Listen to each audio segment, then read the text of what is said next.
Welcome to the Old World Fanatics, your Warhammer fantasy podcast to quench your hobby thirst for all things the old world. I'm one of your hosts, Gomo, and I'm just here with Andrew today. How are you going, mate? Yeah, You've lost someone. Yes, we have. We have lost someone. Josh is... Actually, we're just saying we can't remember where he was. Yeah. It was... I don't know. I said whitewater rafting and you said whale watching. So he's enjoying himself somewhere. Yeah. I can't remember what he said, and then I couldn't find the message. So yes, he is out and about, and I'm actually heading off tomorrow quickly just for a couple of days skiing. But we've got enough time to get an episode out before then, which would be cool. Smash it. Yeah, that's good. I will admit this. I'm on a little bit of a hobby detox at the moment in terms of just having a break from Castle, and some work stuff got exciting last week, so I got into stuff. So I've done zilch hobby. Don't know about you, man. What have you been? Have you been doing anything? Nothing. No, nah. I've been doing lots of scheming. That's about it. Yeah, I've been smashing the list out. And you've been, hobby, you've been doing something for me, actually. I did, yeah. That's the only picture I've got from hobby. It's not even a picture of what I printed. It's just the picture of the thing you sent me. So just to show people. Yeah. But yes, I've been, tiny little bit of hobby. I'll do that. Trying to think if I printed anything else out. I can't remember. I cleaned up my hobby desk ready for the next batch of whatever I was going to do. Because I think you were the one who went, aren't you doing your orcs? I went, yeah, I should get them out. But then... So I got the wyvern out. Anyway, I'll talk about a little bit about that, but I didn't really do a whole lot. But yeah, this week we were like, and I've actually it's exciting. We've got people lined up for some episodes. So I was just letting, I was busy and I was just letting it just simmer down from Castle. And we've got a bunch of still Patreon listener questions and little things like that to go through. And I think you did some scheming. And following on from those Patreon questions was some things around some tactics so we just thought, it's just you or me, we just have a bit of a chat about all that, and hopefully people find some things interesting, and we'll get 50 things wrong, but that's okay. Cool. I'm very interested to see about these lists you've been building, though. That sounds interesting. Yes. We're basically changing armies up, because we've been playing the same things and vamps or dwarves, so get some different stuff on the board and hopefully get a game in. We were trying to get one in last week, but just didn't eventuate. That's all cool. I thought I'd be shit at something else, instead of being shit at dwarves and things. It's so funny. Probably the best way for not to be shit for me is just keep playing Tomb Kings. But it's time to. I was thinking about this because, and I've got no agenda, so I'm just going to rant. Because we choose to, even though we don't get many YouTube videos out, because I choose to do YouTube videos, I do feel like I don't want to play the same stuff all the time. Or I would play the same stuff if I was doing YouTube videos. Like if I wasn't doing this podcast and I was just doing, like when I used to do YouTube videos ages ago, I played you, I played Josh, I played about 3 or 4 different people. And so it felt like it wasn't boring because I was always playing Empire or something. Yeah. And the other person was playing something different. But now it's like most of the time it's you and me. It's like, we need to mix it up, so it is what it is. We'll have the burden of that. But anyway, before we kick off, let's chat about some of our Patreons. We've got a bunch of them. For those who don't know, just let me give them a little bit of a shout out right now. These patrons help us deliver this Old World Fanatics week in and week out, and you can join the crew over on patreon.com/oldworldfanatics if you're after that. We've had two, I should say, join up this week, which is really cool. And as a benefit, you get a bit of a shout out. So I am going to do that. Now I realize why my camera kept changing darkness. It's because of what I've got on the screen. Oh, that's what it was. See that? That's the screen. Oh, well, sorry. Yeah. I'll fiddle with that next week. Anyway, a big thank you to Jade and Bradhow and James McQuillan, who are our new ones for this month so far. And then we've got our other guys. We've got Liam, Tommy, Joseph Justice, Jay, Flatworld's Edge, Sexy, or Jim, Jelly, Herald of the Old World, Keel Herd, David, Tom, Matthew, Thumper, Matt Morris, Thomas Vavasow, Griff, Jess Tors, Wood Duck, Josh Griffiths, Ninanoum, Daniel Broadstock, Jonathan Wengler, Elliot Mitchum, Chris Turnbull, Gilthos, Draconos, the Gilthos, Diesel, Cameron Atkinson, Denny Gamer, William Payne, Robert Z, and Biddy Royd, Wienerman. It's a Bitty Bitty-year-old wiener man. I cannot say that. It's it's a little wiener, I think. Andrew Harris, Bobby Gherkin, Gumwit, Sean Ritchie, Todd Lloyd, and Chapstick. So a big thank you to the 39 paid patrons that help us turn up every week, or we have to, otherwise I feel guilty. But yeah, guys, if you haven't checked us out, go check us over on patreon.com/oldworldfanatics, or if you're watching on YouTube, hit that like, subscribe, and alert, because we really appreciate that. So yes, with that, do you want to do Patreon questions now? Do you want to chat about hobby, or what do you want to do? Patreon questions. Patreon questions. So we had a bunch. And the theme of Patreon. Yeah, we've got a lot here, so I still probably won't go through all of them. But I thought they were related a little bit to. I might actually join these two together. So Andrew and Plasman said they were sort of related to what things we would change or what needs changing a little bit. Andrew Hollis, for example, was talking about dwarves. So I'll just say what they are and we can have a chat about it. Andrew Hollis was talking a little bit about dwarves potentially needing or able to do marching column easier, like all the time, for example, and undead being able to retain their force after the necromancer or the Hierophant has died. And then Plasman, sort of related to that, was talking about, do you think there's any glaring issues with legacy factions and how would you go fixing them? So I guess just wanted to have a little chat about some of those minor little things. Is there anything, I guess, around dwarves or even the undead and some of those legacy factions that you've noticed that maybe could use a bit of tweaking? I haven't tried out the miner's cart yet. So the one with the keg on it. The keg the one, beer the cart. Bugman's. Yeah. So yeah, I think everyone knows. Yeah. With that one. Yeah. Isn't it cumulative? Because it just says within 7, whatever. I can't remember what it is. Is it within, what's the bubble? I thought it wasn't. I thought somebody else but. Oh, damn. Yeah. I thought it was, for a second, because I thought, shit, if that's cumulative and it's core, imagine just having an entire core of Bugmans find out that they go like 30 inches up the board. Yeah. Actually, I've got while we're talking, maybe I'll check what that rule was. Yeah, I don't know where my Arcane Journal's gone. What is it? Right one or behind more? me. I'm guessing? Yeah, no, it probably isn't, but I remember someone talking about it or asking that question, and maybe I just can't remember what the answer was. It sounds... it's right in front of me. Idiot. We're so good. We're so prepared here. I got shit everywhere here. No, yeah, modifier is not cumulative, so that's 6 inches gains a +1 modifier. So I guess you wouldn't spam them all in core, but you could spam them to make sure all your army isn't within 6 inches, I guess. That'd be so funny if it was cumulative though, and they missed it. Yeah. Although it'd be FAQ'd. Yeah, so I'm guessing you're saying because that would help movement anyway and not worrying about... I think... I'm just saying I haven't tried it out. So, yeah. Oh, okay. But Andrew was talking about dwarves being able to do marching column easier. And I'm thinking he means like you basically can always... I don't know if that means you could always be classed as being in marching column or marching column allows you to charge all the time. But I think at some point you'd end up with a real mobile dwarf army, and that doesn't really... Yeah. Like they shouldn't be big blocks of infantry flying around the board either, should they? Like that doesn't... It doesn't kind of, yeah. So but, I don't know. It's just, yeah. It's kind of one of those things. I haven't played it enough with the new cart really to say yay or nay. But I have obviously, as you know, had troubles against the shooting army being able to even get across the board. Yeah, more so than like other factions. So. Yeah, I mean, the other thing you could do with dwarves is not so much marching, but you could say that, they can all triple march their first turn or something. They don't even have to be in marching column or something. Maybe that's something.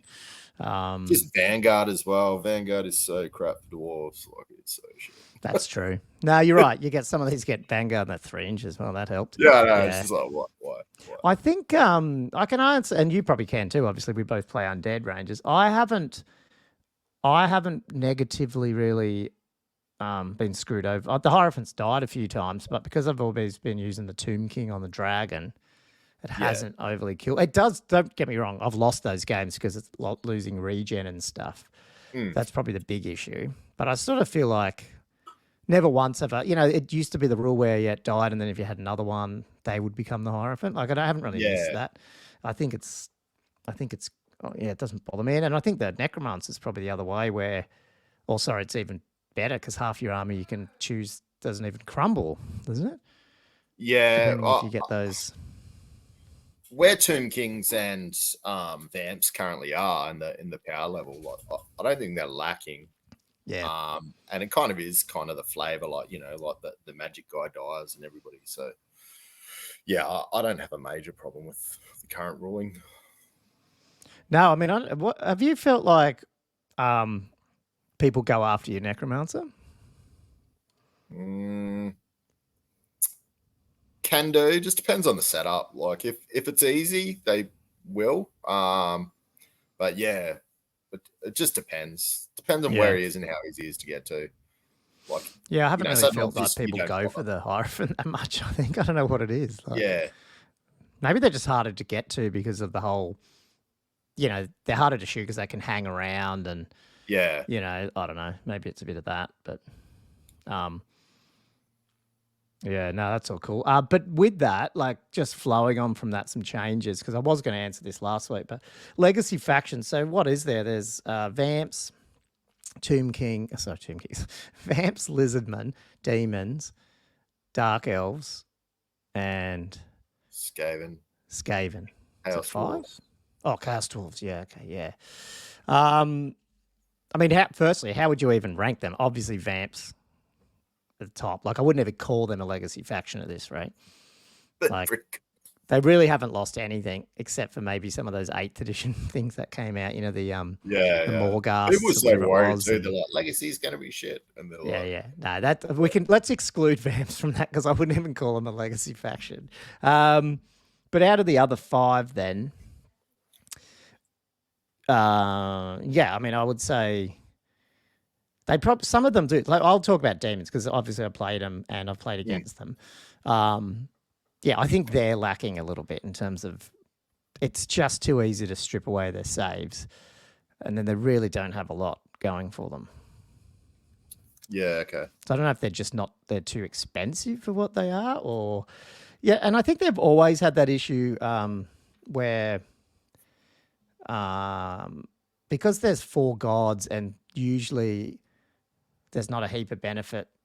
Like if you're mixing gods, it's cool, but then you don't get like certain things like the BSB thing. Not that the BSB thing good either. So like if you go mono, unless you're really playing into was it 8th Nurgle was awesome or whatever. People could take a whole Nurgle one, but if it's not awesome, you can't do a mono. Like if you have built a mono army up, you sort of screwed yourself because you got like 5 things to choose from. So it might just be a little bit of that. Probably garbage. Yeah. I think they also screwed it a little bit with and I think technically an FAQ could sort this or not, but those gifts or whatever they're called, the demonic gift things, whatever, like you can only really have one because of how it's ruling. Like it's supposed to be treated like a magic item, so therefore you can't like have multiple ones on you, and they're all the same category because they're either the common demonic one or they're the lord, like the god one. And so at least how the army builders have ruled it is like you can't like pick, if you pick some demonic gift but you've got more points, you can't get another one. Yeah, okay. Which I think is still debatable as far as I know, but I think most people have gone, no, it's like a magic weapon class. You can't go and buy 2 of them type thing unless it's common, but there is no common.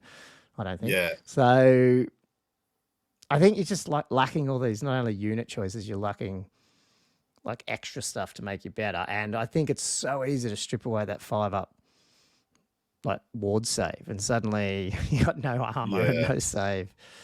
At least what I've found anyway. Yeah, specific armies might, just smash you. Like you said. It's just if you've got a magic heavy army with lots of people running magic missiles these days, things like that, could be definitely stripping that away. Yeah, so I just think, I think they need to, they could do a little bit of buffing. And then the Lizardmen have issues like I just sound. I mean, again, I wouldn't even. I'm not qualified to say they're bad or not, but it just feels like, at least in that FAQ where they like changed the, was it the Saurus, the Slan to a magic. Fuck, I can't speak today. Monstrous creature and stuff, and it just seemed like there's a little bit of weirdness with like you think this guy could go in there, but now he can't go in unit and all this sort of stuff. It just feels like it's a bit of a draft, and there's a few weird edge cases, and now they're like, oh crap. Well, you've left with what you're given. Yeah, I mean, I don't know how Chaos Dwarves when you've looked at them.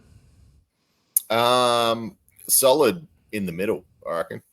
Yeah, they're not that bad. But yeah, some people run them obviously as almost orcs. like a orcs. I think that's what saves them. Let's be honest. yeah. But they do have some pretty cool stuff. But yeah, again, they suffer from other problems. But as a whole, you know what you can do with them, I reckon they go all right. I'd almost put them second after Vamps purely because the fact that they've almost got new rules because they've got an orc. They got the orc arcane journal. They've got access to their magic weapons because of the Black Orcs stuff, and suddenly they're they're a weird one. Then they are. Yeah. But yeah, and then Dark Elves, I think. So the Dark Elves are funny because I think they're still a sleeper faction. That I reckon they're good. Good. That for whatever reason, they're just not, not played. Yeah. So, but I mean, their dragon's just as good as any other elf dragon by the look of it, mostly. The shooting's really good if you kit it up. That magic thing that they can like shoot magic out of that portal. What is it that like you can shoot it out of that other ranged thing or whatever it is? Yeah. I can't remember what it was. That magic item is it a magic item? Geez, we did that review ages ago. I can't remember what it was, but so yeah, they've got some tools up their tool belt, which I think are pretty good. So I don't think we know enough about Darkers. I don't think we've seen enough people take them and play them to know if they're bad or good, to be honest. No.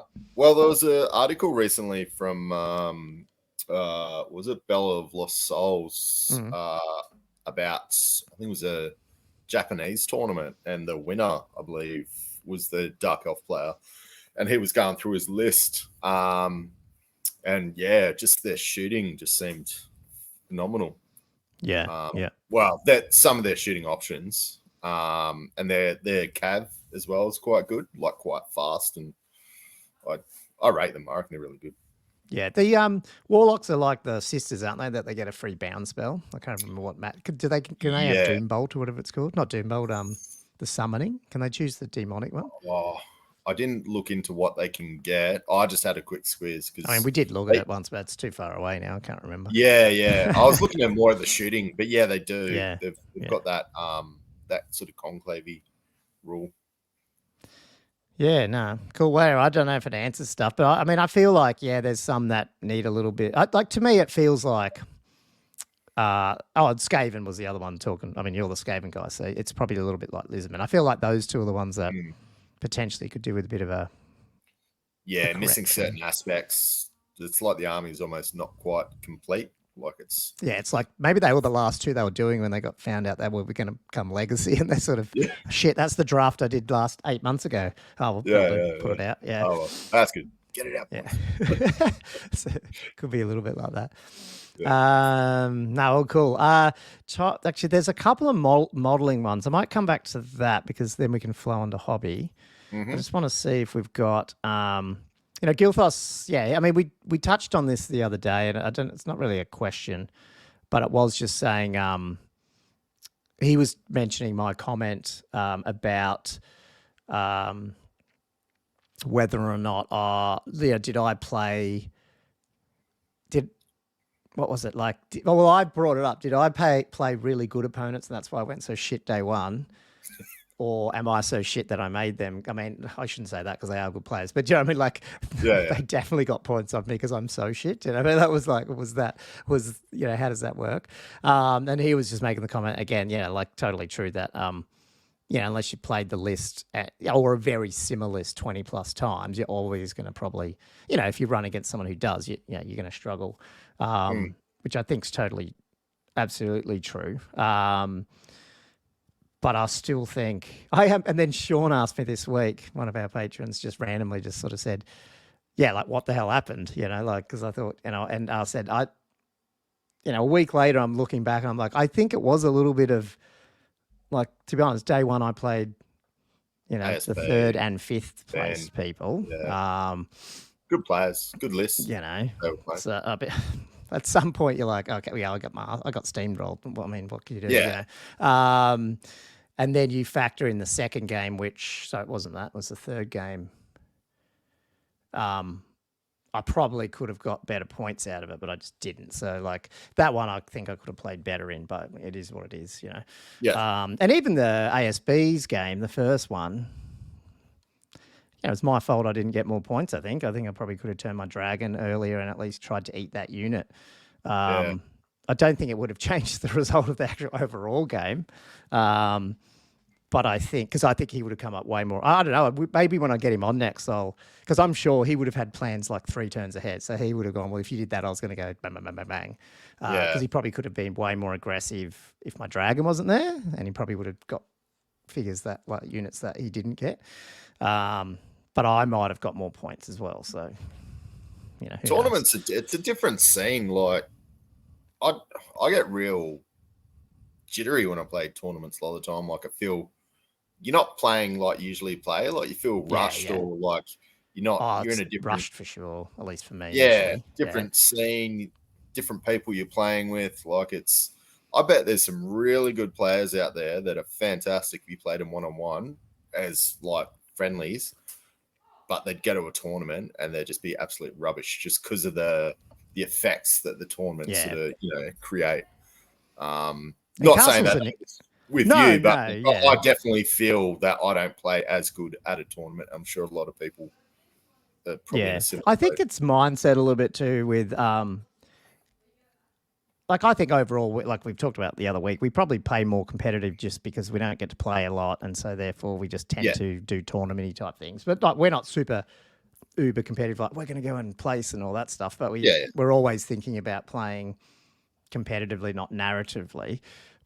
Castles so when we go to Belcon, it's sort of like, okay, well, you're sort of just thinking about it, you're not drinking, you just do that. Whereas Castle's like, okay, there's a bunch of people here that want to win it, but it's also sit back and have drinks. So it's this weird, it's a juxtaposition of, and then when you're playing against those people, it's sort of like you have to make this choice. Like, am I playing this or am I like, like, or I'm sitting back and having beers type thing, like, and it's just, it's weird.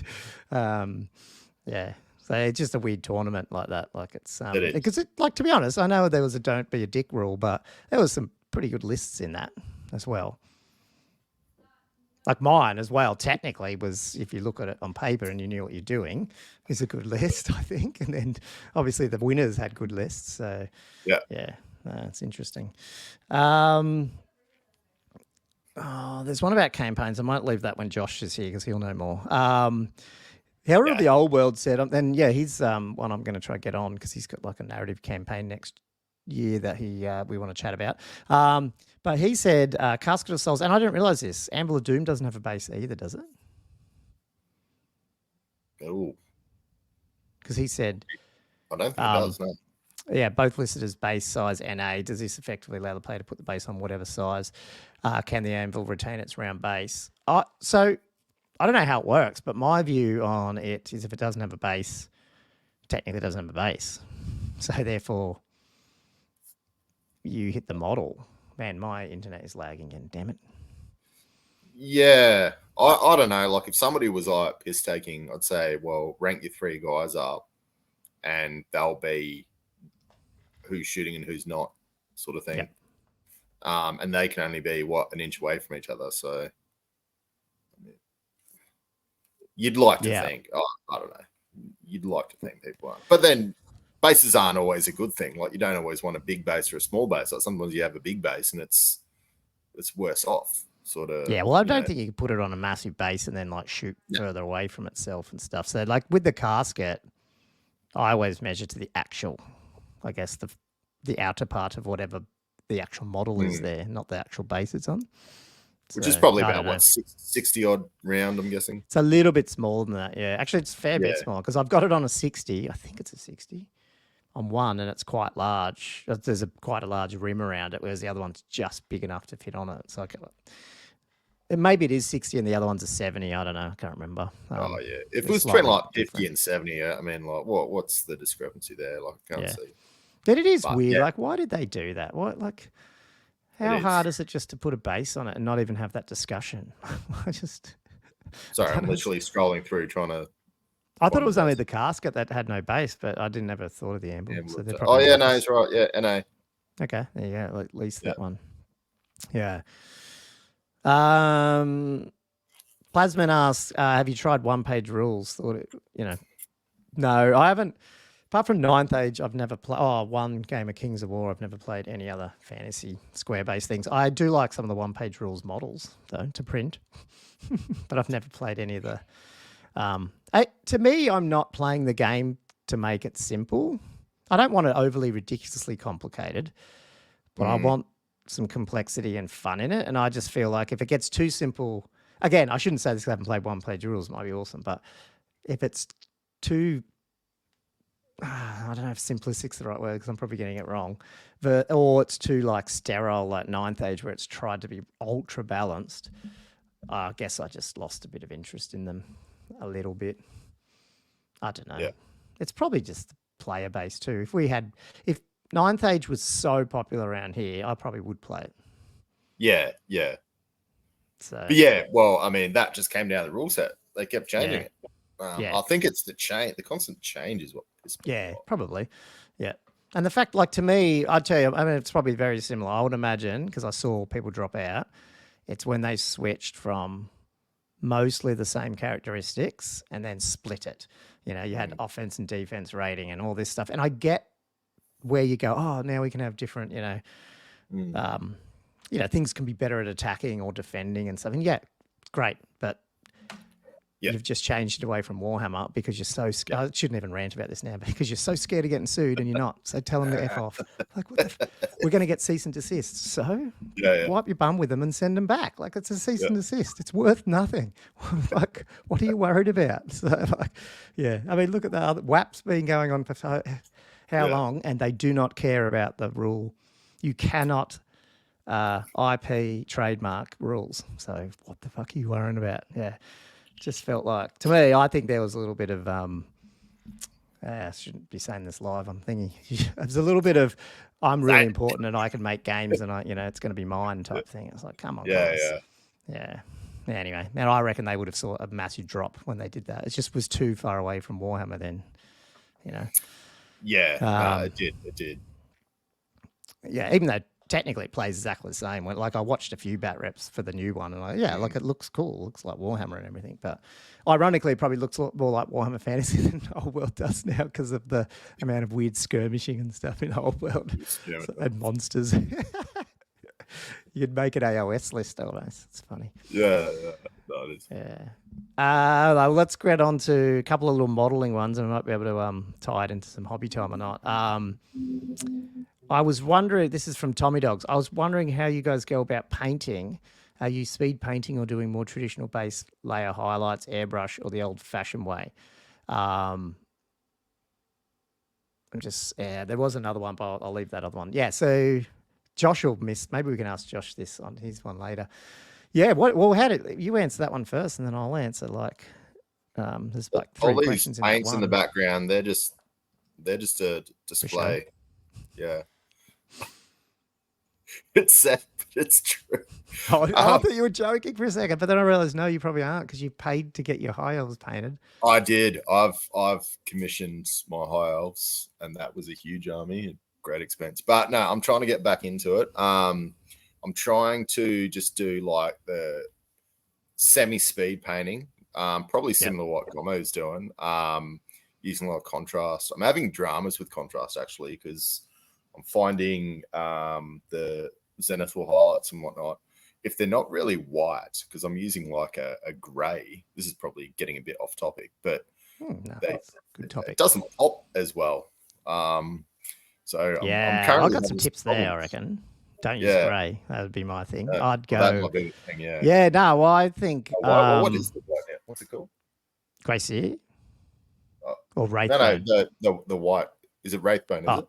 Oh, you mean Citadel? So that most people will say use Wraithbone or go Skull White if you're talking about Citadel. So my thing, and it's not my thing, but I think I independently found I was doing this, and then zenitholing is cool. It just, I think you just got to pick the right undercolors depending on what you want to do. And so yes, you will go up to a highlight like a white or a yellow or a pink, but you'll use that and put your contrast over it. So just don't do. I mean, it's like, I think if I do contrast, I will go all the way up to white. If I'm using just blacks and greys, I'll go right to a white. So it's basically a very heavy zenithal because the contrast is, just doesn't pop. But if there's other ones like, some of the squiggy, like red stuff or things like that, I'll go for like reds and pinks, and even up to like some of those elf ones I was trying was like browns through to yellow. And then put contrast over the top of them. Oh, really? Ooh. So not staying. Just blew my mind. Yeah. So don't just stay with the black, grey, white mix. Like, look at you go. And I think someone said, was it purple? I can't remember because I haven't tried this one. But it's like if you do yellow, you can put purple on. Although there's like different like weird combinations, which I haven't gone too far out of the realms of that, but yes, you can totally mix it up there for sure. I'm so out of I'm out of it. I'm out of the game. I didn't even know that was a thing. Yeah, you just said it. It just blew my mind. I'm like, that is such a good idea. Yeah, you just like, and to be honest, I think sometimes other people do it just to save even more time because you don't need to, because you're using a similar color base, like it. Yeah. It even works a bit better. Yeah, you could just play around with it. So you basically don't. I just have no. I'll 100% agree. I'm not because was it Games Workshop originally said like, use Grey Seer or Wraithbone, but they just said use the one. And if you just went Grey Seer and then use contrast, it's pretty. I do black and Grey Seer, but it's too dark. Like it's You might get a bit lucky, and if you go a little bit light, like it does. Grey Seer's pretty light, man. I would always hit it with a Wraithbone. I mean, and Skeleton's a good example. Like they're not really contrasted, but if they were, it would be like Xandri Dust over it, and then even like a Wraithbone over that or something before I put something on it. The other one, what was I going to say about that? I can't remember. It'll come to me. Yeah. So I think just play around with it. Oh, someone was saying, I haven't tried this yet, but I was thinking with Dwarves or Chaos, this is contrast over silver for some cool looking metallic-y color things. I have not tried that, but people have done that. So there's certain contrasts that go really well over silver. And I thought for Chaos that would make sense. Yeah. I've seen inks over sort of metallics, and they look pretty cool. Yeah, contrast could maybe give it even more sort of depth. Especially like Chaos Knights like Zench, because I'm tempted. We talked about last week. We're going to start Chaos.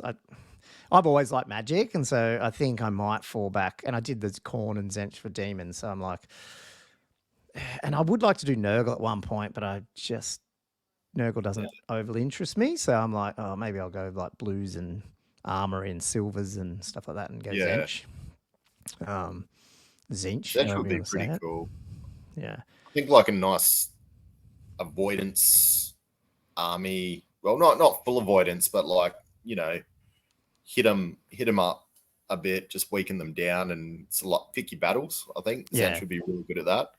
I think you could also do cool marauders at a Zench, because like this idea of like these, Norscan icy people, like weird ass magic shit, like like almost like Viking-y stuff, but obviously with a bit of that sort of island magic type, like primitive, like they've come up with these. They're getting these gifts from this thing, but they don't actually know what it is.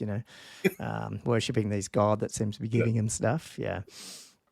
But anyway, that's another topic. But totally. Like, contrast. To be honest, I will admit, I'm still struggling when to not use I use contrast because I've been doing the Tomb Kings. I did transition mostly to contrast, except for the little trim things with the red and blues that I use, but they're so small. But when I go back to my orcs now, I'm like, they weren't done contrast. So do I start doing contrast or do I I'm like, I don't know. Because I feel like if you can't get a nice contrast base thing like you're talking about, it feels like it's better just to do the traditional way. But to be honest, I'm still in limbo depending on the army as to which method I would do. Like Bretonnians, for example, like anything flat, I wouldn't do contrast. So then it's like, yeah. And airbrush was the other question. No, I use airbrush rarely because it's a pain in the ass to get up and clean. However, that's probably one thing I want to do, and maybe I'll do that more with this Chaos 1 or whatever. I need to pull my finger out and get a better setup and force myself to use it because I reckon that would be massive time saver that I'm not using. And especially talking about what you just talked about with the like the Zenithal, being able to do that with your airbrush instead, not only do you get a far better cover and it's not chalky and shit, you've got all your colors to play with, rather than just whatever's in your rattle can. Yeah. So airbrushing that would be bloody awesome. I just need to... I want to try to do something where I can actually set it up here and not have it stink because, the cleaner stinks a bit. Yeah, it does. And get one of those little station things and see if I'd use it that way. I don't know. Yeah. Yeah, that'd be... Have you got an airbrush? Yeah, I do. I haven't got a good one. I've just used cheapies because I ruin it anyway. So yeah, well, mine's still from Audi. Yeah, I bought one of those Audi ones years ago. Yeah, it's still going. So yeah, I figure I'd try that and then eventually go to a better one if I was using it. But no, but and then he said, "Are you speed painting?" I don't, but I think I can paint pretty quick when I want, even though I think it's not speed paint. Like I do end up painting more than what I probably should if it was speed painting, like spending more time than I should. And I think they look okay. I just need to learn. I want to make stuff pop better. Like Gilthos says we should share, and maybe when I edit, I'll pop some of these up over this. But Gilthos shared some of his dwarfs that he's doing. You know how like that trim, he's got this light blue trim, and everything just pops better. I'm just bad at doing it. I just always look like, whoa, that's too bright. But in reality, it's not when you're looking at it far away. And I've struggled to do it all the time. Mine are always a very dark sort of, they're not very highlighted. I mean, the skeletons look a little bit like that just because they're bone. But in reality, I'm not a great highlighter, I don't reckon.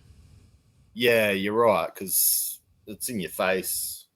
And then sometimes you end up spending too much time on tiny details, and then you end up putting it down and you can't. Yeah, right. There's a huge difference between looking at it on the tabletop and looking at it 6 inches away from your eyeballs.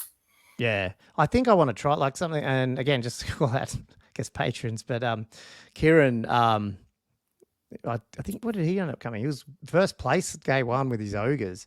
He literally painted that. That was insane. He painted his entire ogre army, which was, I think he had a bunch of, was it the what do they call the gouger dudes? He had the big stone horn and, obviously ogre balls or whatever. It wasn't a massive army because it's ogres, he had some big monsters and stuff. But he literally painted that with his mate the night before Castle Assault.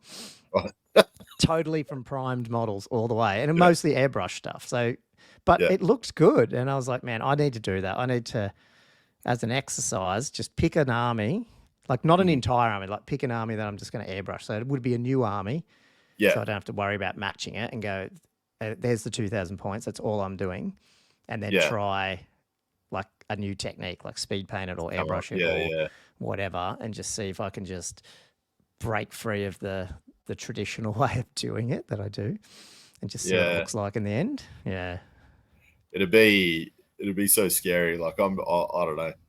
I'm not that artsy sort of person where you like try new stuff. Like I'd try and I get frustrated or Could probably try it with the Beastman. We could be something like that. We could maybe try because none of it's painted, and that would be very airbrush friendly and just inks and washes or whatever. And I don't know.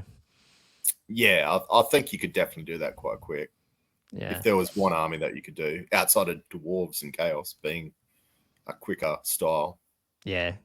Yeah, the dwarves I'll probably still do. I could still do them pretty quick, but they'll mostly be contrast. So, but I think they'll be pretty quick. Yeah, I don't know. Yeah, is there anything else you want to touch on in terms of your painting? Like, I guess it's not, but you're going to try. You've got it all set up now. So yeah, no, I definitely want to try it. I'm really keen to get these cars dwarves up and going at some point. Oh, yeah, that'll be good. Actually, I've got a question with your painting then, and it'll go into the hobby. So the one thing I did do, which wasn't a whole lot, was print you off some, what was it? The Scott Lothern, well, equivalent of the Lothern Sky Cutter, wasn't it? Yeah, I looked on eBay and I just didn't want to spend $300, $400. I've got a legit model here. One. Yeah. I can't even find. Oh, is this a scanned one? Is it? I don't even know. I thought it was a model. Wasn't it someone? I can't remember where we got this from. Where is? Yeah, no, it's not a scan one. Yeah, that's what I thought. Yeah, okay. Phew, I thought maybe I shouldn't bring it up then. Okay, cool. I was like, somebody's gone to the effort of designing it. Looks pretty good. Sorry, I for those listening or watching, I have lost my screen to hit share because I have too many windows open. Share my screen, all screen. So this isn't the one I've. What was that, mate?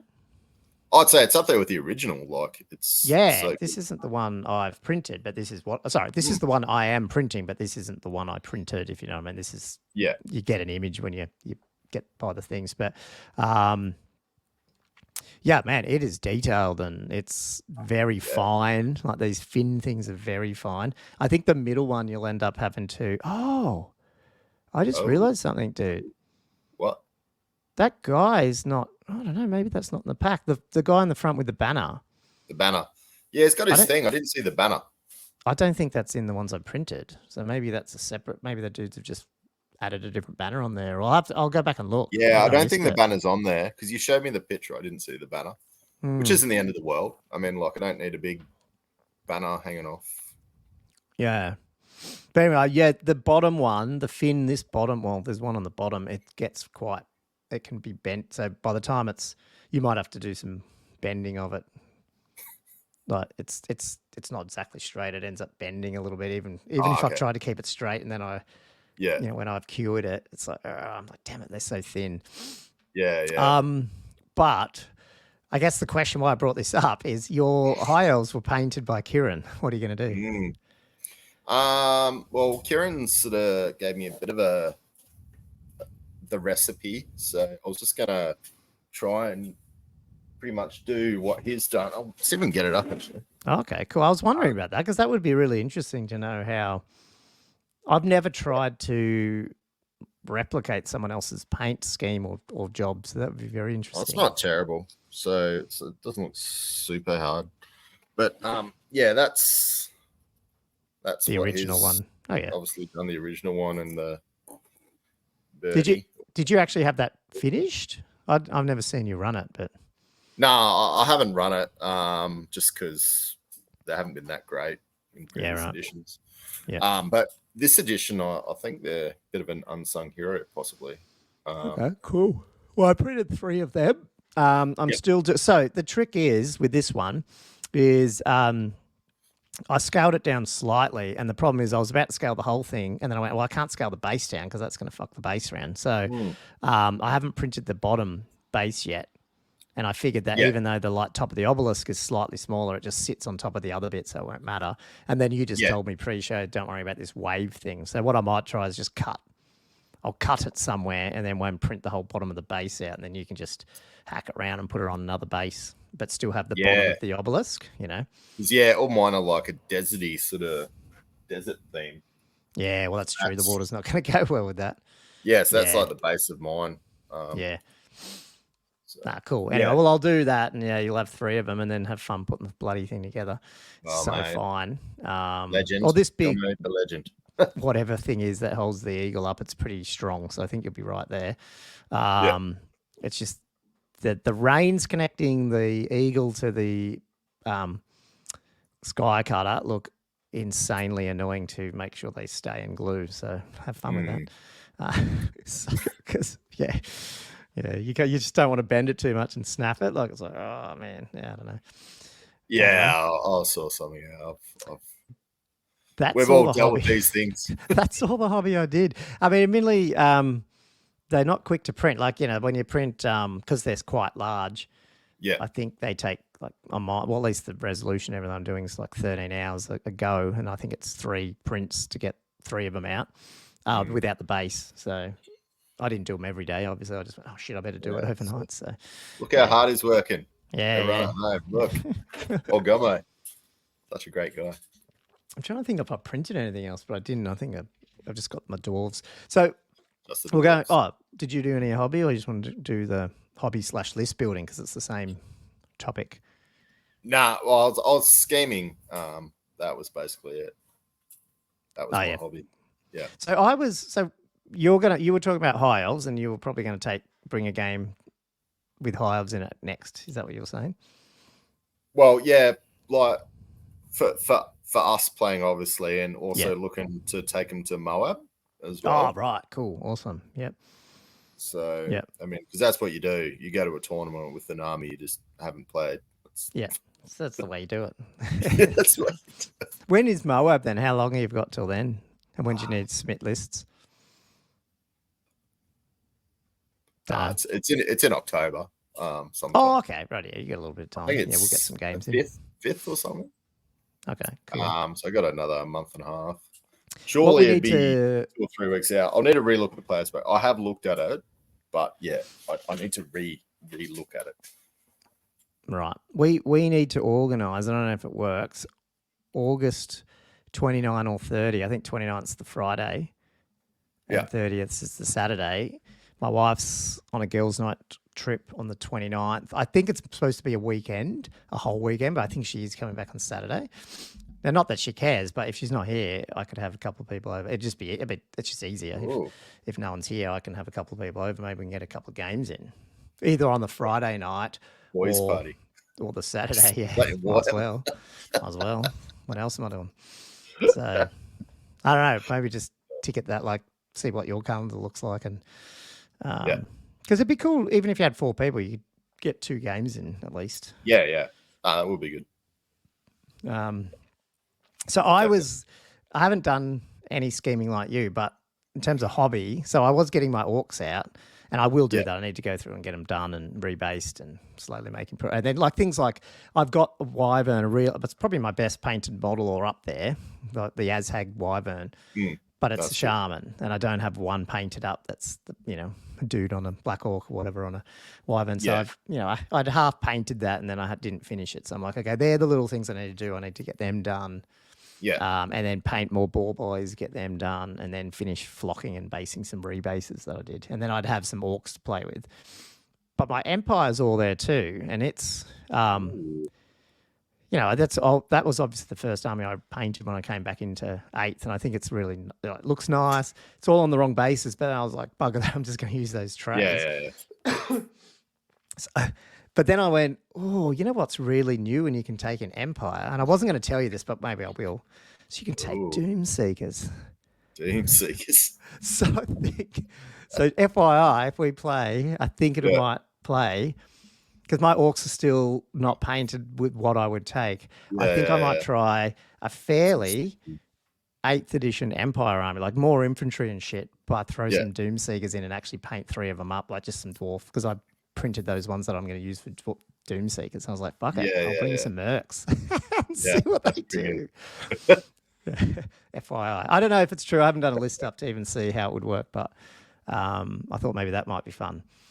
That would be really fun. Something different. And I think you might see stuff like that. People bringing the Doomseekers, not just in Dwarves, but in Empire. So I reckon you will.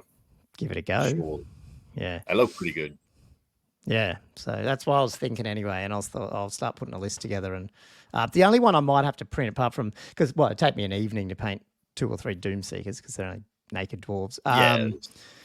But I think I found a print for this, but if not, I'll look around. But I wouldn't mind a wizard on a peg. I've got a captain on a peg. Yeah. I wouldn't mind I don't even know if I'd put it in the list, but I wouldn't mind having the option to put it in the list, like a flying wizard on a peg. So I need to find a model for that. If anyone has a good STL or not, don't send me out. I'm happy to buy it, but I just want to know who makes them. Let me know, because I haven't really looked around, but I'm assuming there would be. Do you want a metal peg? Oh, maybe. Oh, actually, probably not. Fuck, I hate metal. It's too heavy. Bugger that. I got a Reaper peg. I don't know. Right. It came with one of my. It's probably up here actually. Came with one of my. Aren't Reaper like really little too, like the scale? Nah, it's quite. It's very peg, like peg. It's very sort of G-dub sort of size. Yeah, pretty similar. I'll have a play around. I guess the only thing I don't have, which I probably wouldn't take, and that's why I was thinking this would not be a competitive Empire. Well, it might be. It's just it wouldn't be like I don't have the Griffin. I don't want to bring something and play around that's not painted, so I don't have the big Griffin painted yet. So I was like, well, I want to try bring a fairly infantry with knights and stuff and all that, and some guns like Empire, something that you'd almost would have seen in 8th, but with some of these added little things, like obviously you got drilled, access to drilled, and better magic, and then the Doomseekers, just to see what happens. So it wouldn't be. I don't know how good a practice it would be, because it's probably not something. I don't know. Maybe you will see people starting to try that out. I don't know. I don't know much about Empire, but I haven't played ASB. I was like, oh, there's some options there that, you got some ability up your speed and up your sleeve and stuff like that. So, there was he did a few things that I was a little bit surprised about that's worked quite well. So it's definitely viable, isn't it? Yeah, well, I just realised too, I want to bring Outriders and I don't have them painted. I just have to proxy my Pistoliers. I could paint them. Well, we've got time. I might try and get some painted when I get back from the snow. So I've got enough of them. I just haven't painted them. I'm glad I know Outriders are better now. I'll have to rip their arms off and make them Outriders rather than Pistoliers, because I think I've got 10 already put together that I was going to paint, but they're Pistoliers, so I'll have to readjust. I think it's just the arm, is it, with the extra different gun? I think it is. Would be. The Outriders, have they got the... Sorry, they got the bigger gun, and then the other dude's just got the 2 little pistols. The 2 pistols, Cool. Well, what's the list? Is it worth talking about your list that you're playing around with? My list. Oh, now it's starting to put you under pressure. Put me under pressure. The U-Boot has been scheming. Hopefully people don't mind this episode. We're just chin wagging. I'm just going, what are you coming up with? What's this list? So you're going to read it out to me, are you? If you're going to read it out. I will. I'm going to put it in. We'll read it out because it's on my app. And it takes forever to load, which is friggin' annoying. Oh, come on. I'm on you, Recruit. Let's do it on here. So this is Andrew's. High Elves. What do we got here? You got the dragon, Prince on a dragon. Still friggin' loading. I do have a Prince on the dragon. What dragon? The big boy. The sun. Star. Yeah, Star. Get it right, Ram. Yeah. Just because I'm boring and my scheming's not that great, I got the Ogre Blade. We'll talk about that in a minute. Yeah. We will. The one that everybody brings. And I'm running it's still waiting to friggin' load up, the Cedar Rebirth, is it? Yeah, yep. The 5-up regen, whatever it is. 5-up regen. Oh, Here we go. Oh, your update. Oh, that's why it took so bloody long. Lists. And full plate. Shield. Was I? I think I was. Possibly running the Enchanted Shield. Possibly. Oh, okay. Let me bring it up. And so this is another thing. It's 2250. It's not 2000. Oh, really? Yeah. Oh, really. Wow, that is going to open up some stuff. That's going to totally shift the... It's changed. Wow, okay. Whoa, that's interesting. All right, yeah. So, I brought the Charm Shield and his Pure of Heart. He's also my general. Oh, Charm Shield, sorry. Was it? Yeah. Not the Enchanted. Sorry, yeah, Charmed. Apologies. So full plate. Full plate. Do you have any of these Elven Honor things? The Pure of Heart. Yeah. It was immune to panic. Yeah. I was probably going to change these around. It's like a mini... Yeah. That's useless. It's your general anyway, so that bit doesn't matter. Using your I'll just throw it on there. It's just, it's free. Yeah. Yeah, it's free. So running an Archmage, level 4. He has got the Seaguard honor, and he's running on a Sky Cutter with the Bolt Thrower upgrade. Cool. Well, I keep screwing that around. Where is the mounts? Man, look at all the mounts that the high elves get. Wow. Yeah. Okay. Yeah. He's running. Oh, what's he and higher magic? Yeah, high magic. Okay. Yeah. Oh yeah, he's running high magic, all right. He's running the Talisman of Protection, and has the silvery wand for the additional spell. Cool. So instead of getting the what's the one where you pick it? Law Familiar, 30 points. Yeah, so you've gone half that, but you've mostly got a chance of getting what you want. Yeah. I should have what I want. Yeah. And then I'm running a Noble. My BSB. He's got a shield, full plate armor. He's on a Griffin, also running the Seed of Rebirth. And I would have loved to put the Giant Blade or something like that on, but I just went for the Great Weapon. I like the idea of a lance, but at the same time, I think it's just Great Weapon. You need that strength. Yeah, and you just hit... Well, what's his initiative? It's like fucking good anyway, 5. Yeah. So you're hitting on... You got strength 6 attacks at initiative 8 when you come in on the charge. Yeah. So I reckon he'll be all right. Yeah. Core, I'm not too sure about these guys. So I'm running 8 Illyrian Reavers, but they only got a 6-up save. They don't get the 5-up save that a lot of other fast cav get because they don't have access to a shield. So they've only got light armor. And they're running short bows. And I wasn't too sure about... and skirmishes. But the only thing with skirmishes, which kind of sucks, is they don't have -1 to... Yeah, to hit them. Yeah, to hit. So it's kind of one of these things. But I do like skirmishes on these sorts of things. And I was running the champ. Mm-hmm. Oops. Click the wrong button. There you go. Yeah. And I was running a unit of 7. Exactly the same build. Do you ever need... Oh, no, it doesn't. Why did I think... Okay. I'm getting confused because I haven't done much fleeing, which we'll probably get into if we talk about it, is... The musician doesn't add anything to when you try a rally. What's the thing that adds +1 when you're rallying? Am I getting confused with that? Or there isn't anything? Maybe there's not. Nah, maybe I'm getting confused with something else. Yeah, because they don't have Feigned Flight, which will give you an auto rally. Otherwise, that would be really cool. Yeah. I'm not too sure if I want to do this, but I had some points to play with. So I'm running 5 Elven Archers. Right. Just because. Just because, yep. I figured no one's going to even go after them because they're a waste of points. So they're just going to sit there for 6 turns and shoot something. Yep. All right. You had to 8 fill 50 points in your core, did you? Yeah, I had 50 points in my core. I haven't got enough models to get any more Lyrian Reavers, otherwise I probably will. Yeah. So, yeah, I'm running 8 Silver Helms, full commands. And shields. Running shields, yep. So they're a sweet little flanking force if they want to be. I'm running a Lion Chariot in rare. I'm running a 2nd Sky Cutter in rare with the added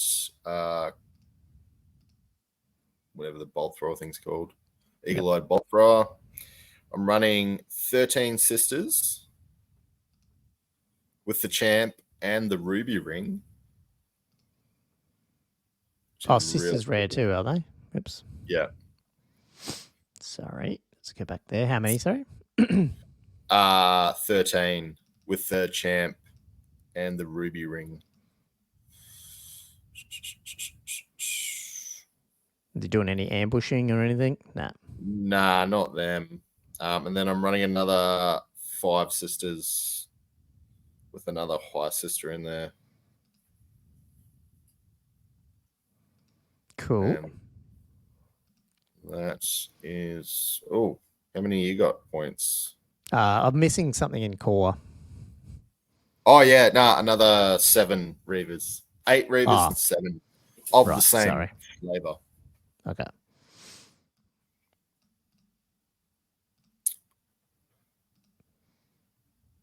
But I'm not 2 points missing there, so I don't know what happened there. But anyway, it's saying 2 points, but I don't know. 8, 7, 160, 141, 50. Oh, the archers have got light armor. Sorry. Yeah. Yeah. So I mean, I think there's 10 points to play with. But yeah. 12. Yep. But we'll see. That's. Yeah, it's interesting because this is no core, like there's no infantry. Like, you'll see a lot of these higher armies that have the little blocks, not massive infantry, but more MSU infantry with the different units. And I mean, you've got their sisters, but... I was looking at, thinking of doing that, little MSU blocks. And I've seen other guys, they do the MSU blocks and they've got like little blocks of 10 spearmen as well, which are pretty cool. But I just thought for this, you're definitely going to have a decent flanking force with shooting. It's definitely going to be one of those pick your battles. Does the noble just go in like the sisters, or what happened? Yeah, that's why they got the noble's on a griffin.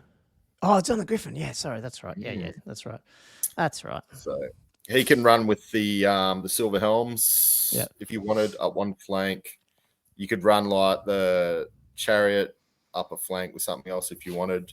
It's probably just going to keep chariot maybe in the center, just as a bit of a, same with the silver helms maybe. And then, possibly have one flanking force and then just stuff shooting in there.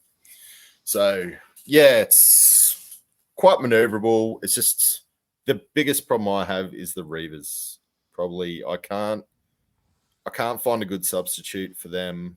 I was thinking of just going straight bows because I can get, quite a few longbows in there.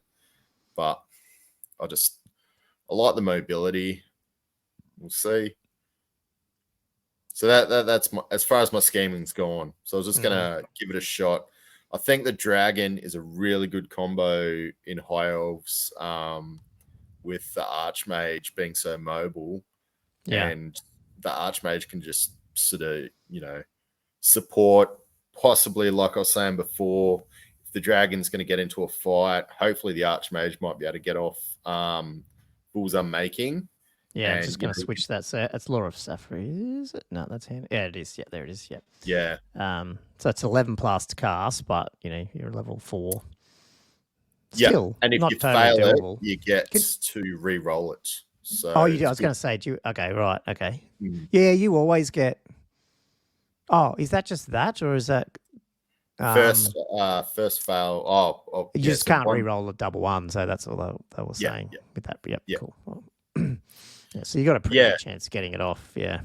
Yeah, so you can take away. If his old mate's running an ogre blade, take that away. If old mate's running talisman of protection, take that away. Gommo's running his what's that armor of Aegis. Take that away. Just it makes it so much more potent, I suppose, in those dragon versus dragon fights. Yeah. If you do end up in there. That's good. Oh, that'd be interesting. Very fast, mobile, and not. I mean, apart from the characters, nothing massive to take out that you're going to get heaps of points from straight away. So you're taking all these little things. I guess the knights. These Illyrian Reavers could drop a few points if they got mauled by shooting because they're just 6-up saves. Oh, yeah. There's no problem with them. It's the biggest problem I've got. The biggest problem is that in the list, the Reavers, and I would have loved to put in some Dragon Princes, but Impetuous is just too... I don't like it. Yeah. I know people are like, you can put stuff in the way. Yeah, I mean maybe, but then you got to babysit them. So yeah, then you got others. You're putting more points into something else to stop. Yeah, yeah, exactly.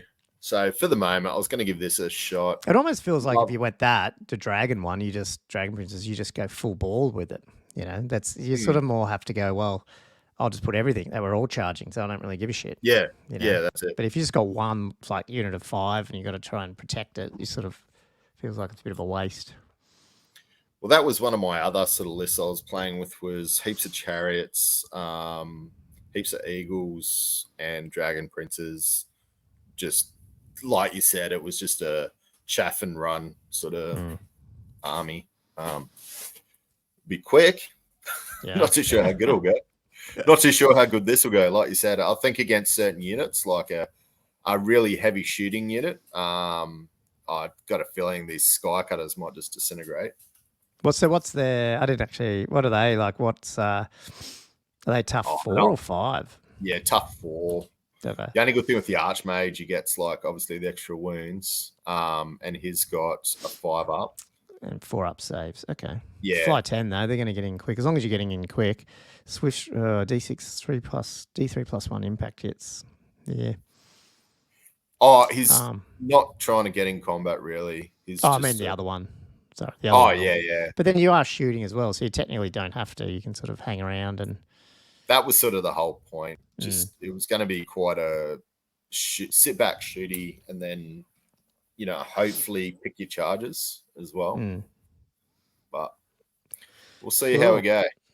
Well, let's have a talk about dragonsy things and stuff because we brought up. So you had a couple of lists you've been playing, like looking at, like basically, and we got a question from Sean about, do you want to, can you talk through the top 3 lists from Castle Assault and what was, were they good lists or good players? Sort of following on from my comment around when I was at the other end. And then I think you already had some other ones or similar lists that you wanted to talk about or things you'd been looking around. Well, tell me, what were you looking at out there other than Castle? Because you said something about you were looking at some winning lists. Yeah. I was just looking at I don't have them like on me, so per se. No, we don't need to go through one them, yeah. On that was that Dark Elf list I was talking about. The one that's on Bell of Lost Souls. Yeah. And he was very shooty heavy with his dragon as well, and also very mobile. But he had I think the Dark Riders have got 6 up save and possibly have the repeater crossbows. Crossbows, yeah. So they just ended up, more shots, more better armor, obviously. He had a unit of, it was like 20 shades as well with the repeater crossbows. And he had somebody in there that gave him, I think, rerolls to hit for 1 turn, whatever that magic item is. And he was just saying, you go into a dragon or anything like that, and then all of a sudden you're getting 40 crossbow shots. Yeah, and you can pick a few off, and then you can just wipe it out with your dragon. Yeah, and then he took out I think he said he went up against a dwarf unit, and he's just those 40 shades were just demolishing it. And I had Armor Bane 3, I think. So obviously on 6s. They're going for those Armor Bane because that's like some of those empires are a bit like that, where there's a few things that have decent Armor Bane. And if you it's like poison sort of. I mean, it's not because you got to roll to hit, but because you're at least shooting a lot, those 6s that you're fishing for anyway are then doing more damage. So yeah. Shades have got ballistic skill 6. Oh no, 5. Sorry, 5. I think. Yeah, right. So you're going to be hitting, quite a lot of the shots. Probably on 3s, I'm guessing. If you got, whatever modifiers, 4s at the most. Yeah. So yeah, I thought it was a pretty good list. And then he was running a dragon. As well, but the high elf dragons, it's decent. So I think, to talk about the dragons, I almost feel like, and it's funny that you brought up the Armor of Ages, because one of the things I've been sitting back thinking, okay, well, why did I get nailed by my Chaos Dragon this time and not last time? It was a little bit to do with not getting off and not being able to bubble the cast getting more, because that definitely helped last time when sometimes I got it off and it was -2. But the reality is, I feel like when you've got the Ogre Blade on the dragon, and there's so many options to do it. And I think just in terms of castle, you saw that with Steve Gibbs' dragon. He didn't have the Armor of Ages because the Armor of Ages is good, and certainly when you're going up against, if your goal is to just go into like units or other monsters, not even monsters, but sort of, it's stuff that's got okay strength and stuff. Yeah, you just can't hurt the thing. Small arm fire can't hurt it, stuff like that. Yeah. Obviously, poison still gets through. But the reality is, I feel like when the meta turns around and says, well, we know there's dragons, so we need strength 8 shit coming at you and stuff like that. Yeah. The Armor of Ages becomes quite almost useless because you're re-rolling 3 or 2s ups to hit wound anyway. And when you take the Armor of Ages, especially if you go the Talisman of Protection, because I feel like at least with the Tomb King Dragon, you don't want to rely on the regen because he's flammable, and if people have flaming anyway, like if you're against dwarves, you just don't even get a save or regen, so you need some protection. So I think what Steve did is, which I think is good, is he's gone, oh, well, I'm not going to bring the Armor of Ages, but I'm taking an Ogre Blade, and it just puts that dragon in another level where now he can just take some shit out. Whereas mine just still couldn't. Like that last game where I went in, I got charged by those 4 Peg Knights and only like over 2 rounds of combat killed 2. Yeah. Because you just... so defensive that you don't really have... They got 5-up saves against wards, whatever it is as well. And you're just like, fuck, yeah. And then you go look at, well, you just said before, the Dark Elf one had an Ogre Blade, right? Yeah. I believe, yeah. Paddy's is the ultimate. Paddy's dragon's the ultimate forest dragon. She won the tournament with the "You Can't Hurt Me" dragon, but I've also got an Ogre Blade. So it's like, and then, to be honest, the only Angus who did really well to place 3rd obviously didn't have a dragon. But having said that, I'm assuming his general did pretty good with his Ogre Blade on the Imperial Griffin. So is the dragon not really the problem? The dragon's great, don't get me wrong. He's running around, but is the real thing, the real meta, is it the Ogre Blade? Is, I guess what I'm getting at. Do you know what I mean? Like you don't technically need a dragon. You need something big, and so it can be a griffin or something like that, like some chunky monster. I'm assuming Kieran's, I don't know, but is Kieran's ogre Stonehorn dude, does he have an Ogre Blade? I don't know. I should look that up. But I'm just guessing that a lot of these are going to have Ogre Blades hanging around. It's the chicken or the egg, but I mean, like you get, you're taking the anti-dragon stuff because there's dragons sort of thing. But if you didn't have the dragons, would you still have all the Ogre Blades? Don't know. Maybe, I don't know. But certainly, I guess, at least the top 3 lists here had the Ogre Blade. They didn't all have dragons because technically the Imperial Griffin... The Empire can't even have a dragon, hey? The Imperial Dragon doesn't... You can't get it in the old world, hey? It's good, but the Griffin is, like the extra head, is frigging cheap for what it is. It is well, I mean, look at that whole build-out. It's 375 3 points, Yeah. It doesn't have the wounds and stuff that, I think he's got 7 or whatever it is, or maybe 8. I can't remember.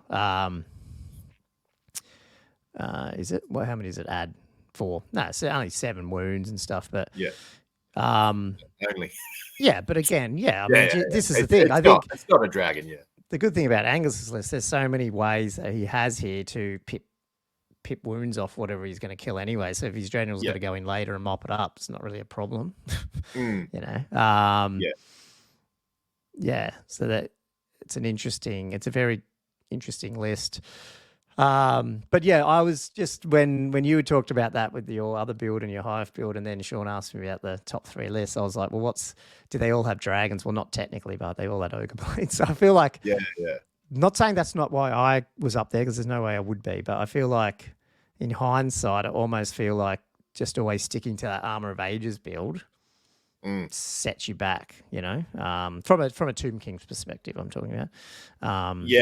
Like probably good if you're running the is it the Hierophant that you run on it? Who's the wizard that you can run on the dragon? You could put him on there. Yeah. Probably a better sort of build for that, I suppose. You can't put the Armor of Ages on him though, because it's armor. Oh, okay. Yeah. Sorry. Yeah. Of course not. But you could do you just do the warding splint still, I guess. 5. You just have a 5 up, 5 up, 5 up. Yeah. Just still fine. But again, you're also not probably putting him in as many crazy positions either if he's your Hierophant on the dragon. So it's a slightly different use case. But yeah, it just makes you. Yeah, I just think in an era of dragons, if you've got a dragon as well, I feel like you probably need to bring an Ogre Blade, because otherwise, you might be able to tank one and sit there all game, but I don't think many can. The Tomb King could. I'm not sure he can now because he can't bubble the double casket. It's almost like the Wood Elves is the only one that potentially could get away with it by sitting around and going, you just can't hurt me because you can't hit me, you know? To have those double,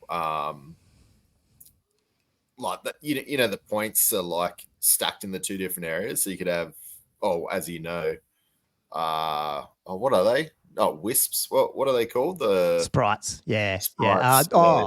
Forest spites, not sprites. Spites. Yeah. Well, I know it's like that, and the chaos. You know, chaos get their whatever they are. Chaos. What are they? Marks. Like whatever gifts it is. or whatever. Gifts or whatever it is. Yeah.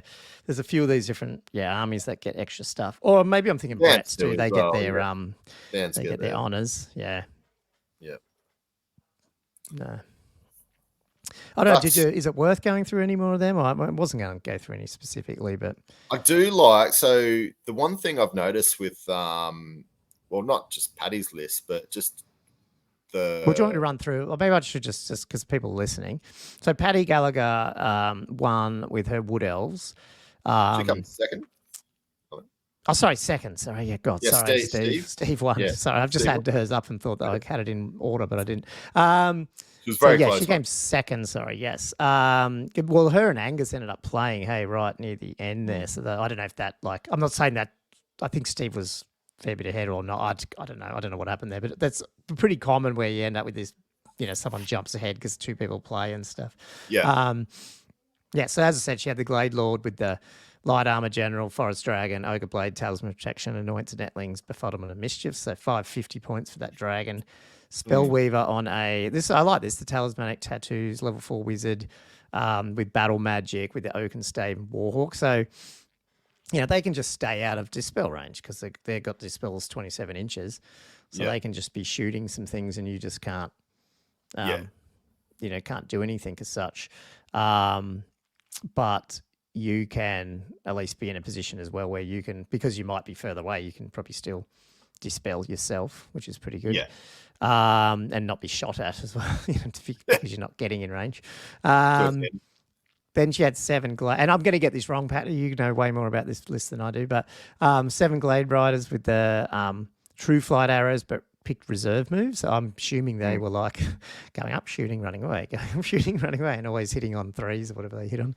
Well, she just basically just sat back and shot with those. So, yeah. I don't but really with reserve move too, you can just move them around. Like you got a lot of movement there. You effectively got March, March and shoot, which is cool. Yeah. 10 Glade Guard with Arcane Bogkins with the Banner of Midsummer's Eve, which I did look up, but then now I can't remember what it was. Arcane Bogkins are insane. I ignores cover, so I'm assuming they were so good. Yeah. Yeah. No armor ones. They were so good.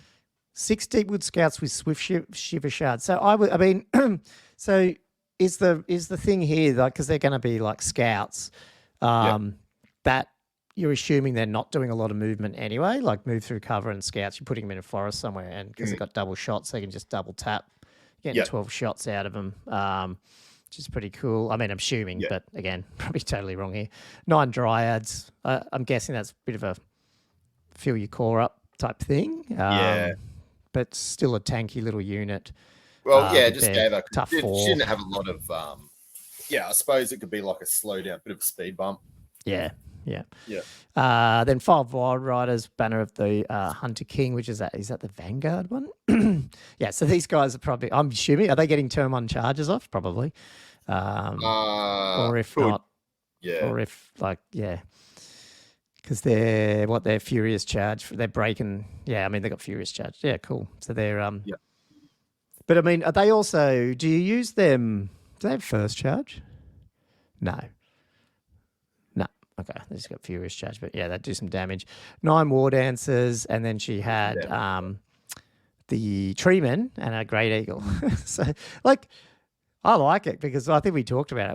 It wasn't obviously the dragon is fairly typical, but the rest of it wasn't overly typical for what you see out there on the YouTube land, I should say. I have no idea about what meta is really, but I was quite pleasantly surprised not to hear too many horror stories of Wood Elves, firing 5 pillar of flames around the table. It didn't seem like people took that, which was interesting, which is nice. I had one pillar of flame. Right. Steve Gibb won it with his Tomb Kings. So I just talked about his dragon before with his Ogre Blade Talisman Protection. Then he had a higher. This is where I really... Again, when you looked at this list initially, you're like, okay, well, cool. He's not taking what people think, which is obviously a good thing.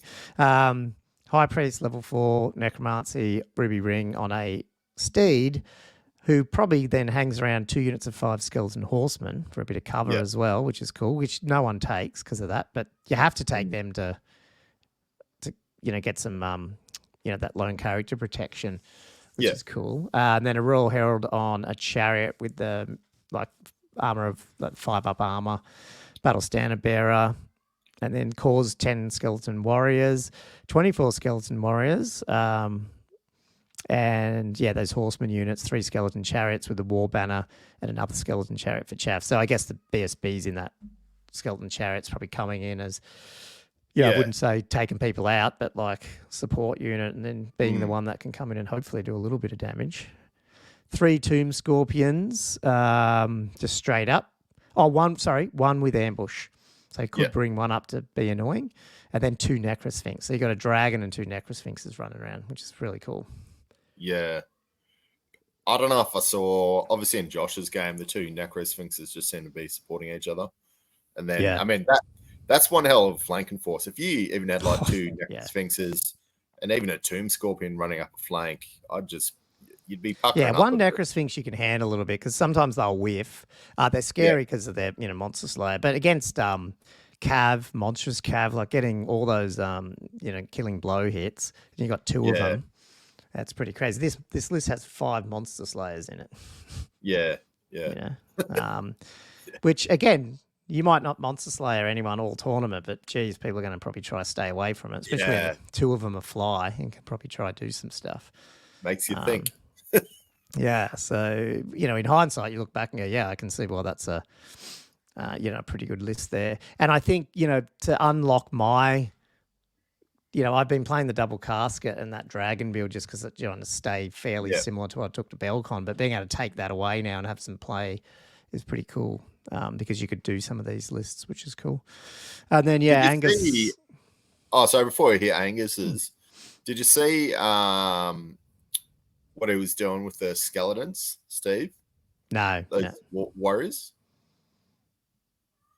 I was a little bit perplexed as to the 10 and then the 24. Like it was they're 2 completely different size. Like unless he sort of maybe had the 24, took a charge, and then the 10 went in for a flank, or well, Josh played him, so I don't know what they did there, but that's a good point.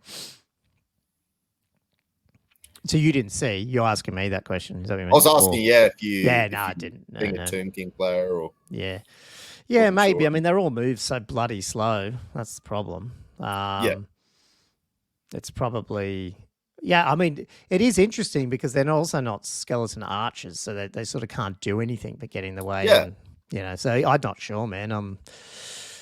You'd have to, I don't know, it'd be interesting to maybe ask him or, find out how he was using them. Yeah, it just seemed like something you could almost just ignore because they're so slow and they just... Yeah, if you hit them with anything, they're going to crumble. You're going to kill 5 and crumble by 5. So, Yeah, not sure.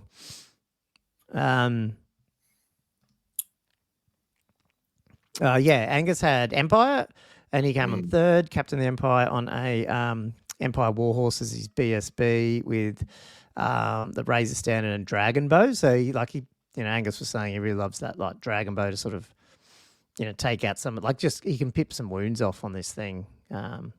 Pretty good with its -2 AP, multi-wound 2, 36-inch range, strength 6. So you can do some damage still, riding around and just staying out of range and just hitting people. I believe is that the Razor Standard adds more, -2 armor bane. So you can really smack out some hits with I'm assuming it plays with that. Do you know if it does? I think it did. Adds on to everything. Yeah, so if you're hitting 6s, suddenly you're at AP -4, which is pretty cool. We covered the general. He just had a white cloak on there as well with 5-up save, 5 ward. They had Priest of Sigmar and a Priest of Ulrich. The Ulrich guy's on an Empire Warhorse. So I'm assuming most of the time he was hanging around with the... I don't know if that's true. I can't remember. Maybe he was just hanging around with the Outriders. Now I can't remember what he did.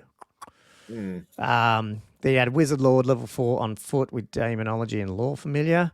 13 Empire Archers with Scout, 6 Empire Knights with Drilled and Stubborn, and 18 Veteran State Troops with Halberds and Drilled. Standard bearer musician type stuff, full command. So he has 2 units of Drilled here. So, you can basically... effectively, without giving me all these secrets, he's really good at flying, triple marching. Sestida's Shadows can target a friendly unit that's infantry, so really only that block. Yeah. But fly 12, but then he also combos that with one of the prayers. Oh, no, it wasn't. It was the Demonic Vigor, +1 movement. So being able to get these guys up to a faster movement and then tripling them across the board, which is pretty cool. And detachments of 2 little 5 state troops. So they were like little darts, just going up in marching column and just getting up the board, just being annoying, which is cool. 3 demigryphs. And then his other cool unit that he loves is the 8-hand Outriders, which the BSB was hanging out in. So giving them all, again, AP -2 on top of what they've already got with their repeating handguns, which have armor bane as well. So... You can get getting up to basically AP -4 if you're hitting 6s. I think on some of them, which is cool, and then a steam tank as well. So it's actually, obviously in hindsight, man, Angus is a bloody awesome player, so he knows how to do. So, just cool to see a list that everyone, a faction that everyone's like down on. But also do well with it, but not a gun line. Not one of those, I'm firing 1 million fireballs or I'm firing 1 million cannons and hell blasters at you, which I thought was cool. Yeah, it's a bit different. But they were the top sort of 3 from Castle for those that were wondering. The only other thing we were going to chat about already an hour and a half. That's cool. It wasn't a short episode. I wanted to give a shout out. I wanted to give a shout out to Sean. Obviously he's been on our pod a lot with doing our faction reviews, and I'll link it on the show notes. He did a little 10-minute tactic video. So if you guys haven't, I'll put it down there. So go and watch it. It's 10 minutes of, I can't remember what he titled this one, but it's to do with getting the charge or positioning yourself for a charge. And I think they're really cool little videos where they're very much just on one topic. And obviously, he's just started doing these videos. So go and look at it, like him, subscribe, all that sort of stuff. But I felt like, without fully going through what he did, because it's hard to do this on a podcast when you don't have the visuals in front of you, I wanted to have a little chat about that in terms of what other things you can do around the charge or positioning that you start seeing that are sort of specific to Old World a little bit, which I think I'm still adjusting to. So I'll start with one of them, which is still screwing me around and I keep forgetting to do it. And no, I did it twice wrong in the tournament. It wasn't until I watched Sean's video that I went, I'm a dickhead, I did it again. No, at least happened twice and no one picked me up on it. So they obviously forgot about it as well. And that is, if they flee, you like, it's not a failed charge. Do you know what I mean? So I'm pretty sure twice it was with my Necrosphinx. Once I had the horn on me, so I was only moving like 6 inches, whatever, but or like adding 6 inches. But I think that's a huge rule change. Do you know what I mean? In terms of fleet units, you're like, and I just haven't been exposed to it from me doing it because I've been playing Tomb Kings, so I don't even have an option to do it. But it seems like such a powerful mechanic to A, be aware of, and B, make use of if you can. Flee and force people to come far across the board in a way that you can just triple charge them if you want and wipe them out the next turn. Do you know what I mean? Like or the other reciprocal is that as well. Well, maybe people don't. If that gets really popular, then people aren't going to be charging. Like, they're going to be so hesitant, standoffish and cagey. Yeah. Like, I don't know. Like, how have you found it? Like, how often has it hit you? Because you play dwarves. I thought of this the other day. You play dwarves and vamps. So even though you play vamps, you don't flee, and dwarves never flee. So I think you haven't really, I'm guessing you haven't thought of those tactics too much yet. Nah, and it screws me up because other people flee and I just don't even think about it sometimes, as in like they'll go, oh, flee, and like, oh crap, that's right, you can flee. It's like, just sometimes I'm just in such a mindset of not fleeing. Probably doesn't bother. Again, it probably doesn't hurt your army too much, because even if you have to follow up with your dwarves, which you do, they're not charging too far anyway. Nah. But when you're playing maybe a lot of knight builds with your vampires or something, and I'm obviously playing flying big monsters and stuff, it can really whack you out of position. So if you're not used to playing like that, that's an option. To me, look, I'll just tell you straight, like, it has not come up because I haven't even been playing you or the people I've played in tournaments. That people like, Ben's Chaos, they're across the board at me. Like, they're not fleeing away. I mean, he did a few little flees, but it wasn't, it's not the main units where he's trying to crush me. It's usually just a flank thing. But just so cool and powerful. And I'm actually excited to, with the orcs or even Empire, like, really make use of that a bit more and think about it. Well, here's a point I'll add. This is sort of doesn't overly annoy me, but there doesn't seem to be a general consensus on where you nominate that you're going to use your Swift Stride, because I believe the wording is may add. And some people are like, oh, you got to nominate it before you roll, and then others like, no, you can roll and then nominate. Yeah, I don't know, to be honest. Yeah, because to me that's a bit of a big deal when you've got things like people fleeing and people, you're saying, so if I'm gonna flee, I want to know either as a charger if you're going to do your Swift Stride or vice versa. Like, you know what I mean? Like, before we roll dice. Yeah, like, it's sort of because it's only a D6, but I mean, massive though for things like fleas. Yeah. As far as I've run into it and how people have played it, it's always been fairly optional. So you tend to be able to roll the charge roll and take the other one out, or roll your 2d6 and then choose to add it or not. Because it says may. So well, that's it. So, which does make it quite powerful, and I think it's a bit stupid too, because like, if you're fleeing, why do you get a choice in anything? It's almost like So, I think it'd be interesting if some of those things could change down the track, where it's like, well, if you're fleeing, you have to add it whatever you've got. Like, you have to go the furthest you possibly can. That makes sense. But if you're charging, I can understand being a little bit like, okay, well, you get to choose.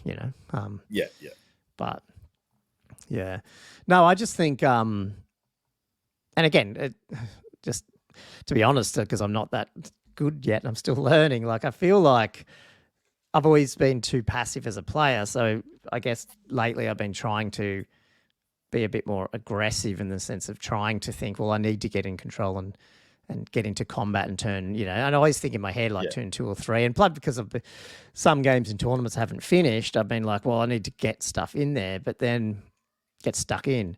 But then I think, well, am I just playing the game wrong, where maybe first turn, second, third turn are actually more positioning, because you're worried about the fleeing and you're trying to set everything up, and then turn 4, 5, and 6 is a bit more crunchy. Yeah, I don't know. I think you're on the money there. But...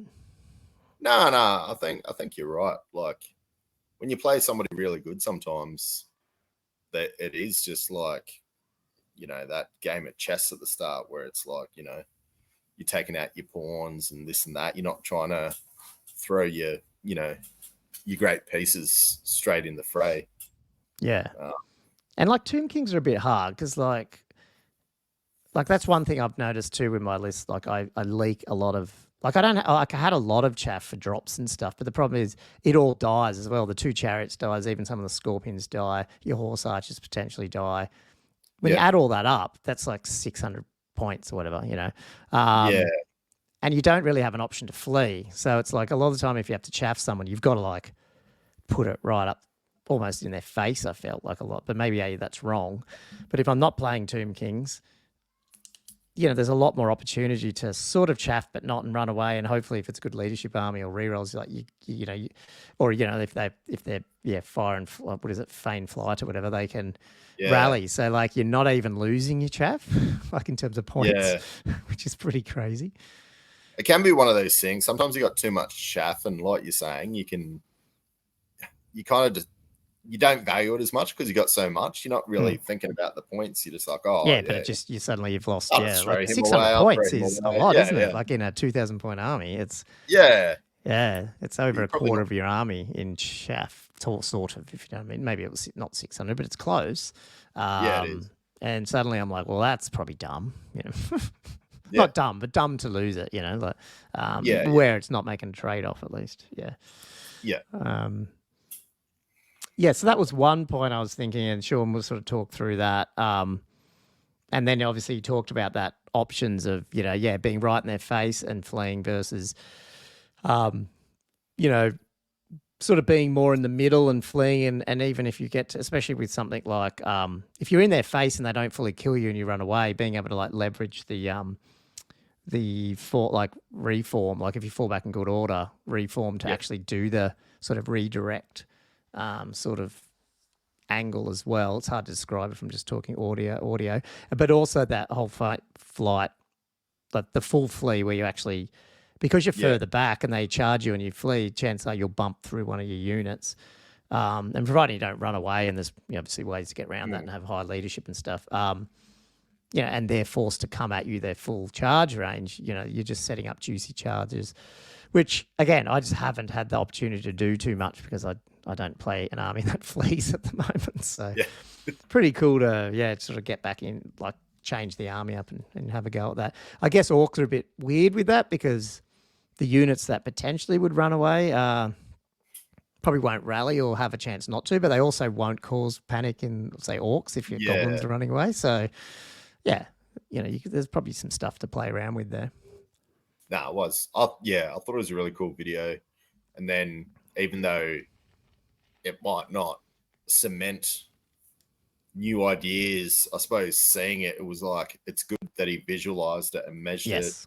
And it seemed like it was like it was very systematic with it. I'm like, that's probably something good to do just to make sure that, you are sort of gambling quite well with your fleas. So you are, the other thing I was going to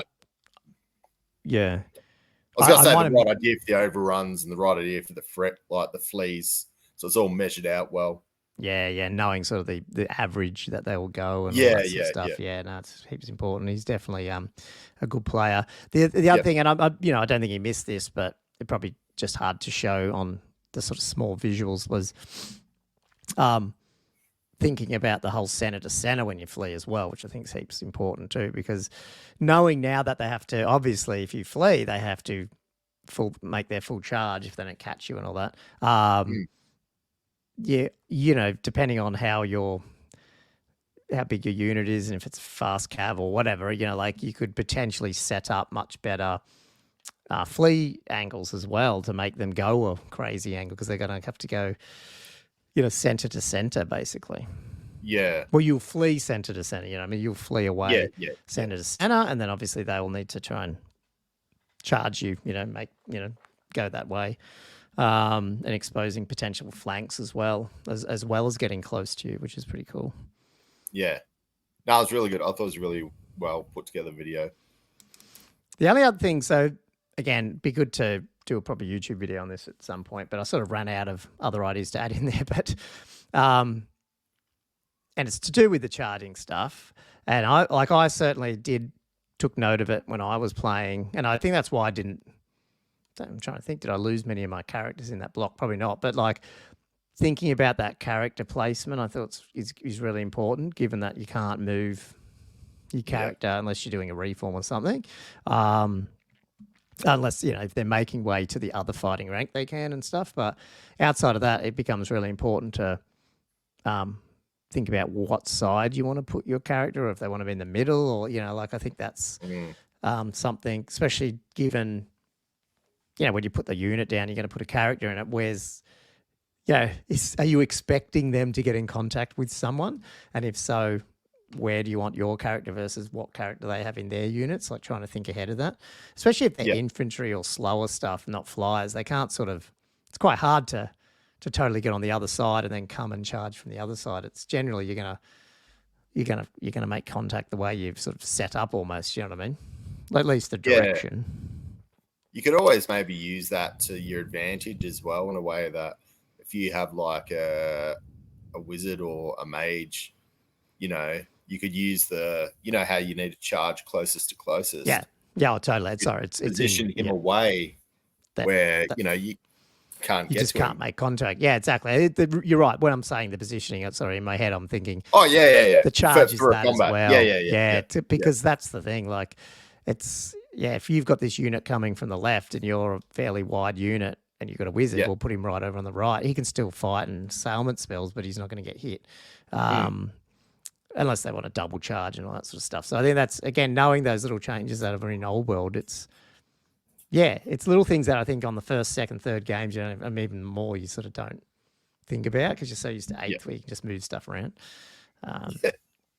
And then the other thing with that is just the whole dangerous terrain thing, and I think it hit Josh in his game, but I think they still played it. I only found out they probably played it wrong or something with that unit that was in the forest that he charged his knights into, whatever. But obviously, on one hand, it's really cool to sit in a forest because you're making them get dangerous.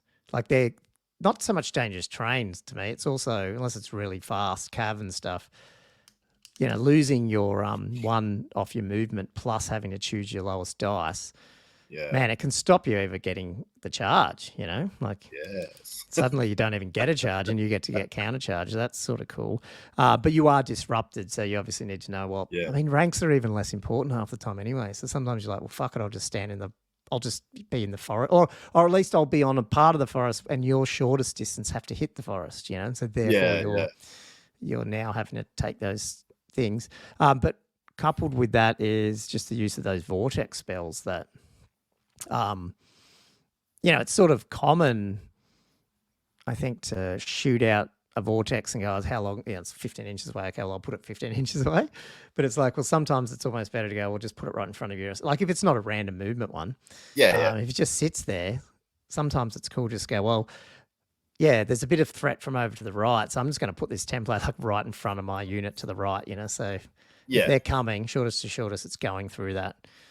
They're going to lose a dice off their dice roll effectively, Yeah, which is a huge deal. Yeah. It's massive. And I did that sort of with the Brett player when I played, but then by then he had he had one knight in there or something, so it didn't make a difference. He was still shortest to shortest. He missed the template anyway. But if he had a couple more knights, I think he would have touched it, and potentially not even made the charge, So, it's interesting. They're cool, like that whole shortest to shortest and the charge stuff, I think, and then that flee, the ability to flee and really make them move their full charge range, I think it's opened up a lot of play in that's the whole game really, and that's the bit I feel like, depending on which army you play, you don't get exposed to that whole, the whole benefits and things you got to think about. And I haven't even started to think about things like counter charge, because none of my armies do it.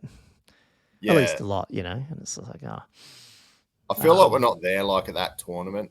People aren't there in the mindset and the rule set, like you said, with the the full wheels and, the center to center. The shortest path. Like, it was just the way everyone was playing was just sort of like, just a quick measure and just bang straight into center to center rather than just go, I don't know. Maybe just going to take a little bit more time for people, playing, just getting their head around the rules. Be interesting. Well, that's a good comment. I don't know. Like, are we getting anything wrong just talking about this, or are people finding the same thing? Like, let us know, because I'd love to know if, we were going to build we will when we get some time, do a YouTube channel video just on that type of subject. And maybe it's worth even having Sean on for that and doing some visuals again on all that, like expand on what he's done, but also talk about some of those charge rule implications of old worlds. So,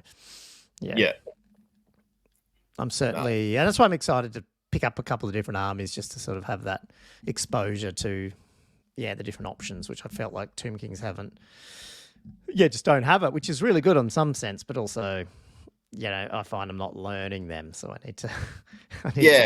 Like you said, it changes your mindset. Like, you're just getting this undead mindset. You're not even thinking about anybody fleeing because. Because you don't do it, That's so weird. I know. It's so weird. Like, I reckon, they always say, like, they always say, like, Wood Elves, they're really hard matchup, but Tomb Kings are really good against them because you can sit there and shoot them effectively. I mean, obviously, I'm just talking out of my bum there, but in reality, they would just eat my lunch because I would never be able to get in contact with them because I keep forgetting they could just run away and still shoot me. And then they wouldn't even be near me anyway. They'd be like 32 inches away or whatever and shooting me to bits, and I could never hit them. So I'd probably go into a game like that thinking, okay, I'm hitting them on 5s, tough 3, I'll wipe them out. And turn 6, I'll be like, I didn't even get near them. It's just be like, So that's why I've said to Daz, for those listening, if they know Darius around, he's a really good Warhammer player overall, but I think he's only played his first old world games at the tournament, really. He did quite well too, didn't he? Yeah, he did, and I asked him to definitely pick his Wood Elf. He's really a Wood Elf player. He loves that, I think. I mean, Orcs as well, but and Vamps. But I think if I want to learn to play against Wood Elf, playing against him when he learns it and gets into it, it's just, he is a very good measurer and like make sure you just never get. It'd be frustrating as hell, but it'd be good to expose yourself to that. It'd be fun. Yeah. I don't know if it'd be fun. Maybe that's the wrong word. It is. Wood Elves are so frustrating. They're just like shooting and like just running away from you. You're just like. Well, that's what Dave Cochran said with his. He said, "Well, I didn't. It wasn't until I played them that I didn't realize what their range had gone up 2 inches." So he said they just stood out of his auger gun range and just shot it to death. I was like, "Oh God." Everyone's learning. It's pretty funny. Cool. I don't know, man. Have you got anything else to chat about? It's a bit of. I mean, we had some topics there, but we sort of just flowed on from our castle and a bit of a, as I said, detox, sort of relax and take a deep breath before we head into the next set of new games, new armies, new prep. So hopefully people still enjoyed it and didn't miss Josh too much. Sure, Josh didn't miss us and his little holiday. Yeah. Relaxing. Yeah. Yeah. Well, I will. I don't know. I'll close out the show if you're done as well. Yeah. Well, you've got a ski trip to plan, don't you? Yeah. Well, not plan, but go. Yeah, I'm heading off on. And for our American and northern hemisphere people, don't feel jealous because it's I think the snow's okay down there, but it is Australian snow. But. Yeah, I love the Threadbow Village. It's cool. It's just got that. It's got as close as a sort of American-y villagey feel as you can get for being a small Australian one at least. So heading down halfway to Goulburn just to not have to do the whole drive in one day, and that way we get to the Threadbow earlier the next day rather than get there near the end of the day. But anyway, so that should be good, and then I'll be back on the weekend. So. Awesome. Cool. Anyway, I'll wrap it up then. Thanks for listening to another Old World Fanatics episode. If you enjoy our weekly ramblings, please leave us a 5-star review on your podcast software, or if you're on YouTube, hit that like, subscribe buttons and click that bell as well to be notified when we do our other videos, if you can. And once again, check out our Patreon over on patreon.com/oldworldfanatics. We'd love to have some more patrons on there. Yes. And chat to us on our Discord channel and stuff. So that'll be really cool. But if not, just support us any way you can just by listening. We really like it. Share it. And until next time, guys, thanks for listening to another episode of Old World Fanatics. Cheers, Andrew. Ciao. Bye.